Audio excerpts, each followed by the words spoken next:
अब मान लो मैं एक बंगाली आदमी हूं और मेरे मन में आ गया, और इन अंग्रेजों को तो बाहर निकाल दूं, देश से लूट के खा गए, हमें ये कर दिया वो कर दिया, हमारे देश से धन लेके जाते हैं, ब्रिटेन में मजे करते हैं सारे के सारे लोग।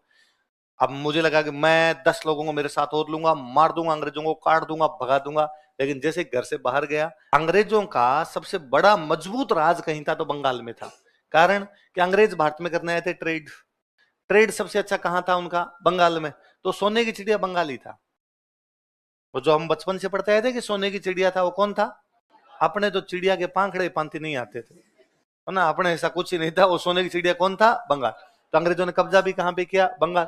ट्रेड 1757, प्लासी का युद्ध, बैटल ऑफ प्लासी 1757 में हुआ, तब अंग्रेजों ने उधर कब्जा कर लिया था। अब जब अंग्रेजों ने वहां कब्जा किया तो अंग्रेजों ने अपना सिस्टम अप्लाई किया। अंग्रेजों ने अपना सिस्टम अप्लाई किया तो वहां पे अंग्रेजी लेके आए। तो सबसे पहले अंग्रेजी भी कहां पर आई?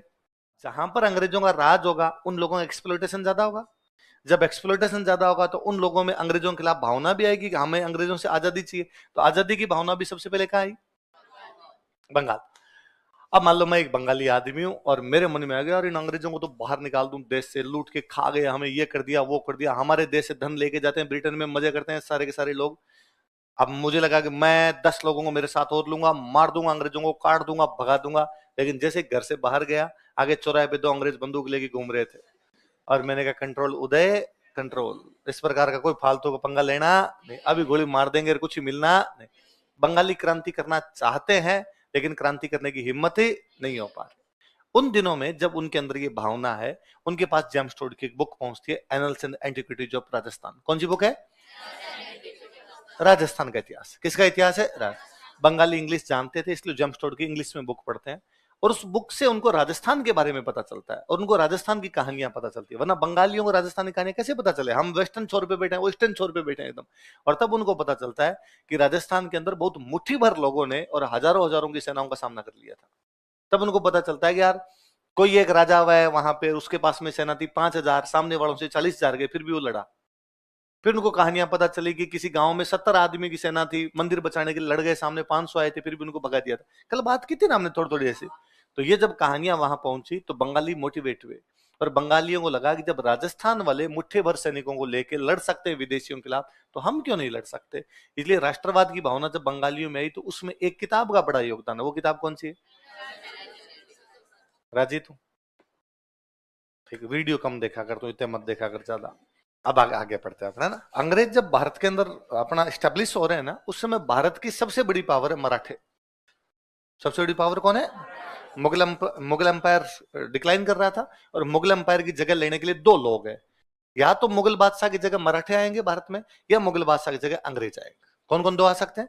या तो मराठे और अंग्रेज। एक म्यान में 2 तलवारें हैं। अब एक जगह एक पोस्ट है, 2 लोग हैं, लड़ेंगे आपस में, तो इसका मतलब लड़ाई किस किस के बीच में होगी? अंग्रेजों के और मराठों। किस किस के? तो अंग्रेजों के और मराठों के बीच में 3 लड़ाइयां हुई। पहली कब? 1775 टू 1782। ये पूरी साउथ इंडिया की लड़ाई है, साउथ इंडिया में भी। अब साउथ इंडिया में यदि कोई लड़ाई होगी, क्या राजस्थान पर असर पड़ेगा? कोई असर नहीं पड़ेगा। तो इस पहली लड़ाई का अपने से कोई लेना देना। अब दूसरी लड़ाई कब से कब तक है बताओ? ये नॉर्थ इंडिया में भी, यूपी एमपी, ये जो बॉर्डर लगता है अपना, इस बॉर्डर पर भी। इस बॉर्डर पर होगी तो राजस्थान के टच में आ गए एकदम। अपने धौलपुर में यहाँ पे लड़ाइयां होनी शुरू हो गई थी अंग्रेजों की। जब यहाँ पे लड़ाइयां शुरू हुई तो अंग्रेजों का ध्यान राजस्थान की तरफ गया। और इससे पहले क्या है, मराठे राजस्थान को बड़ा परेशान कर रहे थे। मराठे यार पूरे भारत में लूटपाट मचा रहे थे, पूरे भारत में लूटपाट मचा रहे थे। वो राजस्थान आते, यहाँ भी लूटपाट मचाते। तो राजस्थान के राजा अंग्रेजों से हेल्प मांग रहे थे, और राजस्थान के राजा बार बार अंग्रेजों को लेटर भेज रहे थे कि यार प्लीज हेल्प करो, प्लीज हेल्प करो मराठों के खिलाफ। लेकिन अंग्रेजों का यह था कि ना आपने कोई बिजनेस करना है, फालतू की पंचायती करनी नहीं। जब तक मामला अपने ऊपर नहीं आए तब तक तीसरी जगह पंचायती करनी क्यों? बेगानी शादी में अब्दुल्ला दीवाना। मराठे राजस्थान को लूटे खसोटे, जो करना वो करे, अपने को वहां पे जाना नहीं। अब जब अंग्रेजों मराठों की लड़ाइयां हुई तो बाद में अंग्रेजों ने कहा कि वो 2-3 मिस को लाई भी पड़ी है, और ये राजस्थान वाले तो पहले ही अपने से हेल्प मांग रहे थे। इसलिए अंग्रेजों ने जो अपने बाउंड्री पर जो लोग थे, राजस्थान के राजा थे, उनसे अंग्रेजों ने पूछा कि हमारी मराठों से लड़ाई है, तुम किसकी तरफ हो? अपने वालों का हम तुम्हारी तरफ है, यदि तुम हमारी हेल्प कर दो तो। अंग्रेजों ने वापस कहा देख लो, मराठे तुम्हारे देश के, हम तो विदेशी हैं, पक्के साथ में हो। अपने वालों का अंग्रेजों तुम संघर्ष करो और हम तुम्हारे। मैंने अभी आपको बताया कि राजस्थान में एक जगह अंग्रेजों का राज था, अजमेर। क्यों अजमेर में क्यों है राज उनका? क्योंकि मराठों से लिया था। किसे लिया था? मराठा। बाकी सब जगह राजा थे लेकिन इस जगह क्या थे? मराठा। अच्छा, मराठों के थोड़े थोड़े अधिकार और थे, कुछ कुछ जगह पर अधिकार और थे। अंग्रेजों ने जब मराठों से लड़ाई लड़ी ना, तो कुछ लोग ऐसे थे जो अंग्रेजों का साथ दे रहे हैं मराठों के खिलाफ। किसका साथ दे रहे हैं? मराठा। भाई अंग्रेज मराठे लड़ रहे हैं, और एक कोई आदमी है जो अंग्रेजों के पहले मराठों की तरफ था और बाद में किसकी तरफ हो गया? अंग्रेजों की तरफ, और अंग्रेजों का साथ दिया। तो अंग्रेजों ने उसको लालच दिया, यदि तू हमारा साथ देगा तो जब हम मराठों को हरा देंगे तो मराठों वाले इलाके तेरे को दे देंगे। बंधन का ठीक है एकदम। अंग्रेजों ने मराठों को हराया, मराठों को हराने के बाद अंग्रेजों ने कुछ जगहों पर कब्जे किए। उन कब्जा करने के बाद अंग्रेजों ने दो नई रियासतें बनाई अपने, धौलपुर और टोंक। कौन सी? 1806 में तो बनाई गई धौलपुर, और 1817 में बनाई गई टोंक। कौन कौन सी? धौलपुर। ये वो जगह थी जहां कब्जे थे किसके थे? मराठों के। पर जिन लोगों ने अंग्रेजों का साथ दिया, अंग्रेजों ने मराठों से छीन के उन लोगों को दे दी। तो एक रियासत कौन सी बनी? धौलपुर। एक रियासत कौन सी बनी? पहले ये रियासतें थी नहीं, अंग्रेजों की बनाई हुई रियासतें। अंग्रेजों ने दो रियासतें कौन कौन सी? ये इलाके थे किसके? कोई टाइम में तो राजस्थान वालों के थे, राजस्थान वालों से किसने छीन लिए थे? मराठों ने। मराठों से किससे छीन लिए? अंग्रेजों ने, और अपने खास लोगों को दी थी। आप ये मान लो कि मैं एक प्लॉट पे कब्जा करके आप में से किसी को दे दूंगी, तू संभाल ले। अपराजित हो रहे हो, कर लो सर देखी जाएगी, पड़ोस बड़ा खाली बड़ा है करना नहीं है पर अपने, है ना, यूं बात ही की अपन ने ऐसी। तो दो रियासतें बनाई, कौन कौन सी? धौलपुर और टोंक। लिखो 57 की क्रांति, यदि आपने थोड़ी बहुत कभी थर्ड क्लास से आ जाती है, थर्ड क्लास से थोड़ा नाम तो सुन रखा है 57 में क्रांति भी, खूब लड़ी मर्दानी, वो तो ऐसे नाम सुने होगे। एक आदमी नाम सुन, तात्या टोपे, नाना साहब, बेगम हजरत महल, बहादुर शाह जफर, नाम सुने होंगे दो चार ऐसे, सबने सुन रखे हैं। ऐसा कोई आदमी जिसने बहादुर शाह जफर का नाम नहीं सुन रखा? सुन रखा है सबने, नाम तो सुन ही रखा है। कौन था, क्या किया था, वो तो मैंने फीस ली है, मैं बता ही दूंगा आपको। नाम तो सुना हुआ ना। चलो अब देखो बात करते हैं। वास्तव में ये कहते हैं कि अंग्रेजों ने भारत के राजाओं को कहा कि हम तुम्हारी सुरक्षा करेंगे और तुम हमें क्या दे दो? धन। तो सुरक्षा के लिए क्या चाहिए? सेना। तो अंग्रेजों ने अपने भारत में क्या बना ली? सेना। अब एक बड़ा इंटरेस्टिंग चीज है, आप कभी सोचो इस बात को। अंग्रेजों ने जयपुर के राजा को कहा कि हम तेरी सुरक्षा करेंगे, तुम हमें धन दे दे। यही तो है। मैं अलग अलग मान लो, मैं फॉर एग्जाम्पल जयपुर लेता हूं, कि जयपुर के राजा को अंग्रेजों ने कहा कि राजा जी आप तो हमें धन दो, हम आपको क्या देंगे? सुरक्षा। राजा ने कहा भाई कितना धन चाहिए? साहब 2 लाख रुपए में आपकी सुरक्षा कर देंगे हम तो 1 साल की। तो राजा ने उनको कितने लाख रुपए पकड़ा दिए? 2 लाख। अब राजा ने कहा सुरक्षा कैसे करोगे? सेना तो तुम्हारे पास है ही नहीं। अंग्रेजों का जादू दिखाते हैं। अंग्रेजों ने दूसरे दिन एक सूचना प्रसारित की कि हमें जयपुर की रक्षा के लिए सेना की आवश्यकता है, जो जो सेना में शामिल होना चाहते हैं भर्ती के लिए आए। आपके जैसे युवा दूसरे दिन गए, अंग्रेजों ने कहा दौड़ो, दौड़ लगाई, नापो भाई हाइट वाइट पूरी है कि नहीं, नापे, और उनमें से कुछ युवाओं को क्या ले लिया? सेना में। अब जयपुर की रक्षा के लिए सेना कहां से बनाई गई? जयपुर से। रक्षा किसकी? जयपुर की। सैनिक भी कहां के? जयपुर के। धन भी कहां से? जयपुर से। नाम किसका? ये इंटेलिजेंस है। इसलिए इतनी दूर से आके भी वो राज करके गए, और केवल अपने पे नहीं, पूरी दुनिया पे। आप यदि आज घर पे जाके ज्योग्राफी में मैप देखोगे ना इंग्लैंड का, तो ढूंढने से नहीं मिलता, छोटा सा है ना। द्वीप पड़े हैं छोटे छोटे इधर उधर होके, एकदम पानी के उस साइड के अंदर जाके दुनिया के उस साइड में पड़ा है, उसके बावजूद पूरी दुनिया पे राज किया। अमेरिका में भी उनका राज था, कनाडा में उनका राज था, ऑस्ट्रेलिया में वही थे, न्यूजीलैंड में वही थे, पूरे वेस्ट इंडीज द्वीप समूह के अंदर वो थे, अफ्रीकन जो पूरा कॉन्टिनेंट है उसके अंदर वो थे, अपने एशिया के अंदर वो थे। ऐसी कौन सी जगह जहां नहीं गए? कहा जाता है कि जिन दिनों इंग्लिश एम्पायर था तब उनका सनसेट नहीं होता था, उनका कभी भी सूर्यास्त, सूर्य छिपता नहीं था उनका कभी। कि भाई यूं मान लो कि भारत में मान लो सनसेट हो गया, भारत में रात हो गई, तो अमेरिका में दिन है। उनका तो वहां भी राज है, यहां भी राज है। अमेरिका में हो गया तो ऑस्ट्रेलिया में दिन है। तो कहीं ना कहीं तो उनके दिन चल रहा है भाई साहब, उनके कभी भी सनसेट होता नहीं। तो पूरी दुनिया पे राज करके मुट्ठी भर लोग बिजनेस करने के लिए आए थे और पूरी दुनिया गुलाम बना गए। तो इंटेलिजेंट तो थे, तो इंटेलिजेंसी तो दिख रही है उनकी। किसे? अब जयपुर का राजा रुपए दे रहा है, जयपुर की, अच्छा जयपुर का राजा रुपए किससे ले रहा है? जयपुर की जनता से। जयपुर की जनता से रुपए लेके जयपुर का राजा अंग्रेजों को देता है। जयपुर के लड़के जयपुर की रक्षा के लिए अंग्रेजों की सेना में। नाम किसका है? कि साहब सुरक्षा कौन दे रहे हैं? मतलब जो क्रांति हुई थी ना 57 में, तब 50 अंग्रेज भी नहीं थे राजस्थान में। पूरी की पूरी सेना इंडियन से भरी हुई थी, पूरे भारत में सेना इंडियन सोल्जर। पर अंग्रेजों ने अब दिमाग लगाने शुरू किए। अंग्रेजों ने कहा राजस्थान के सैनिकों को पंजाब भेजो, पंजाब वालों को बंगाल, बंगाल वालों को तेलंगाना, तेलंगाना वालों को आंध्र प्रदेश, सबके अलग अलग जगह पोस्टिंग रखते। जयपुर वालों को जयपुर में रखो, थोड़े भाव आ सकते हैं, अरे जयपुर की रक्षा करेंगे। जयपुर वाला पंजाब बैठाओ, तो फिर वो उतना ही करता कि साहब ने कहा मारने का तो साहब गोरा है, उसने कहा फायर, उसने फायर कर दिया, उसने अपना कोई दिमाग अपनी तरफ से लगाया नहीं। तो अंग्रेज अब जब सेना बनाएंगे तो हथियार भी देंगे, तो अंग्रेजों के पास एक बंदूक हुआ करती, उसका नाम था ब्राउन बेस। कौन सी थी? क्रांति से थोड़े दिन पहले अंग्रेजों ने बंदूक चेंज की और एक नई बंदूक लाया, एनफील्ड। सुने हुए सारी बातें आपकी? और बड़ी शानदार बंदूक लाया एनफील्ड, और निशाना विशाना बड़ा गजब लगा एनफील्ड का एकदम।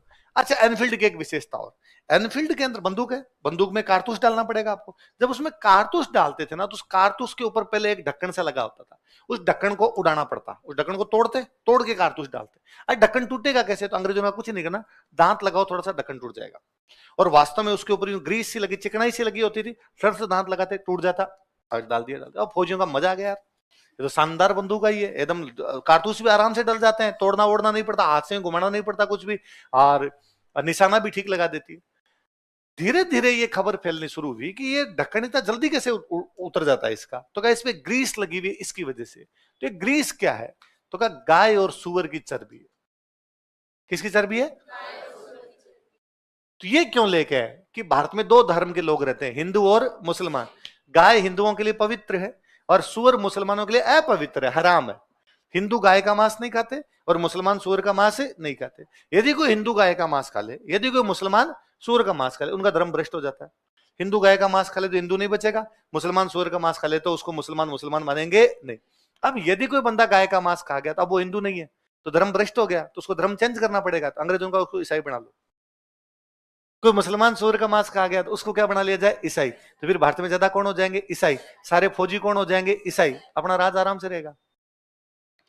भाई भारत में अंग्रेजों के खिलाफ यदि विरोध था तो एक कारण ये भी था उसका विरोध का कि यार ये ईसाई आके अपने पे राज कर रहे हैं, और भारत में धर्म और जाति वाली बात तो है। आज भी जब अपने वोट तक धर्म और जाति के आधार पर देते हैं, तो आज के 150 साल पहले भी ये बातें तो करते ही थे। सोसाइटी को इतनी जल्दी चेंज तो होती नहीं यार, मुट्ठी भर ये गोरे गोरे लोग आ गए, पता नहीं कौन से भगवान को मानते हैं, अपने पे राज कर रहे हैं और इनको यहां से हटाना है। तो अंग्रेजों को लगा यदि पूरी फौज ईसाई बन जाए फिर कौन हटाएगा? फिर फौज अपनी है, बस दिक्कत ही नहीं। तो अंग्रेजों के मन में यह है कि भाई ये कारतूस है, कारतूसों के अंदर गाय और सूअर की चर्बी है, यदि ये फौजी खाएंगे धीरे धीरे फौजियों को पता चलेगा और फौजी धर्म भ्रष्ट हो जाएंगे, धर्म भ्रष्ट हो जाएंगे, ईसाई बन जाएंगे, ईसाई बन जाएंगे तो अपना राज कभी भी जाएगा नहीं। पर फौजियों ने विरोध करना शुरू कर दिया। बांग्लादेश के अंदर एक छावनी है बैरकपुर। कौन सी छावनी है? कहां पे? और वहां पर एक फौजी है मंगल पांडे। कौन है? और उसको एक दिन पता चला कि ये जो ग्रीस है ये गाय और सूअर की चर्बी है। उसको किसी सफाई कर्मचारी ने बताया। सफाई करने वाले एक भैया थे, मंगल पांडे सुबह सुबह नहा के आ रहे थे, वो टच हो गए, यार गंदा कर दिया यार, अब वापस नहाना पड़ेगा।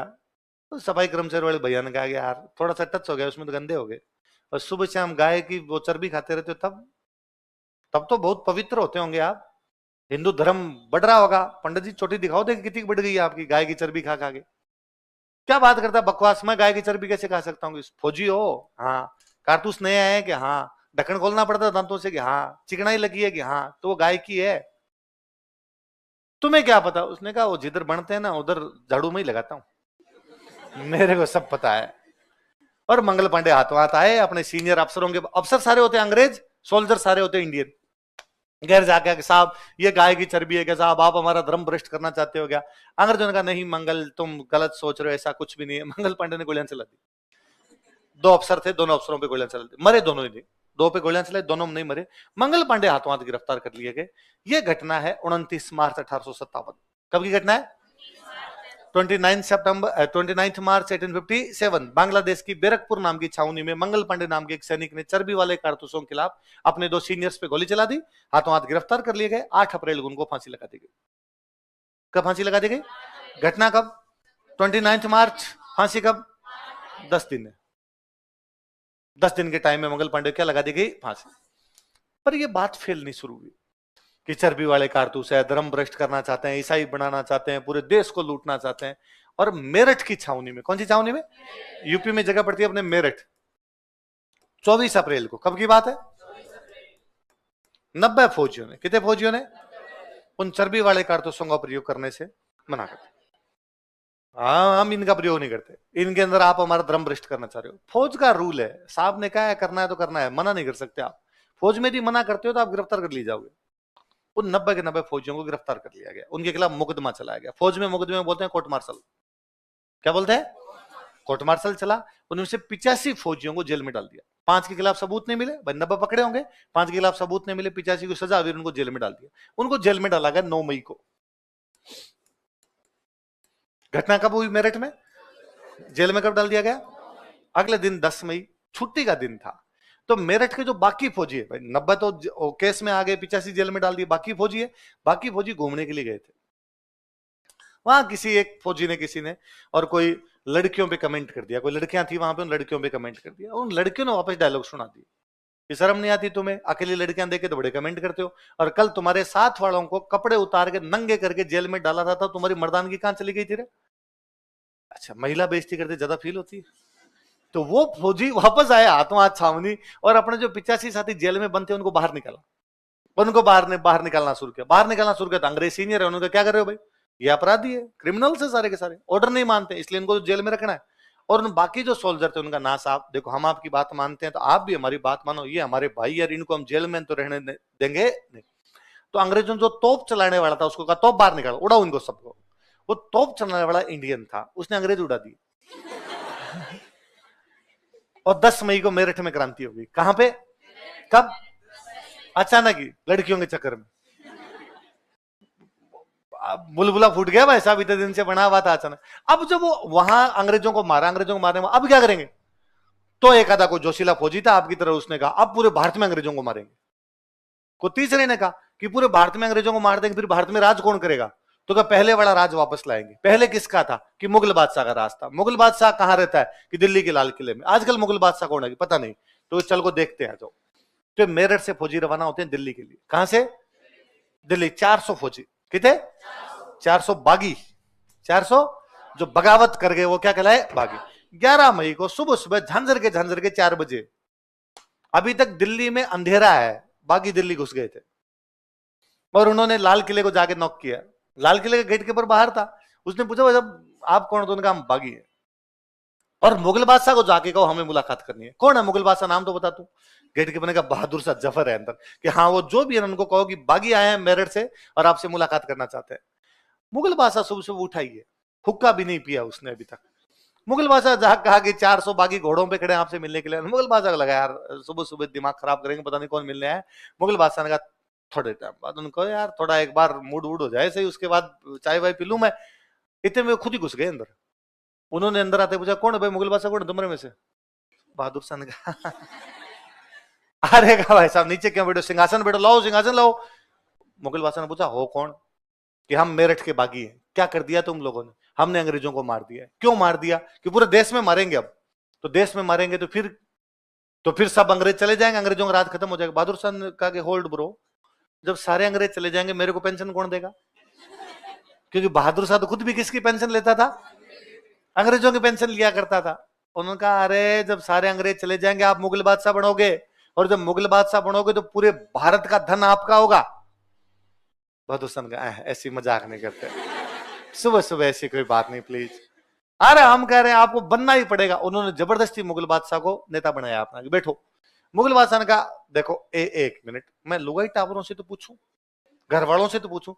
बहादुर शाह जबर बूढ़ा आदमी था बेचारा, बैठ के शायरियां लिखता, कोई क्रांति करने की मूड में नहीं था। वो अपनी रानी से पूछने के लिए गया। उसकी रानी का नाम था जिन्नत महल। क्या नाम था? उन्हें जिन्नत महल को जाकर कहा कि जिन्नत महल, बाहर मेरठ के कुछ बागी हैं घोड़ों पे और वो मुझे बादशाह बनाना चाहते हैं। वो कहते हैं अंग्रेजों का राज खत्म करेंगे, मुगलिया सल्तनत दिल्ली में वापस आएगी और मैं दिल्ली में लाल किले में बैठ के पूरे हिंदुस्तान के लिए फतवे जारी करूंगा, कानून बनाऊंगा। क्या हमें ऐसा करना चाहिए? क्या हमें अंग्रेजों के खिलाफ बगावत कर देनी चाहिए? और जिन्नत महल को लगा कि मजा आ जाएगा। और जिन्नत महल को याद आया कि किसी टाइम दिल्ली में रास्ता जहांगीर का। किसका रास्ता? और जहांगीर दारूडी आदमी था, पूरे दिन दारू पिया हुआ रहता था, इसलिए जहांगीर की रानी शासन संभालती थी नूरजहां। कौन संभालती? मलिका। हिंदुस्तान की मलिका थी वो, हिंदुस्तान की सम्राज्ञी थी नूरजहां। तो उसको लगा कि बहादुर शाह जबर तो बूढ़ा आदमी है, मैं संभालूंगा और ये पावर मेरे पास आएगी। उसने बहादुर शाह कहा हाँ करना चाहिए, क्यों नहीं लड़ोगे तुम? तो बहादुर शाह को बर्बाद करने में मुख्य हाथ किसका था? जिन्नत महल का था ना। लोग अक्सर कहते हैं ना कि व्यक्ति की सफलता में महिला का हाथ होता है, मगर असफलता में भी उतना ही होता है।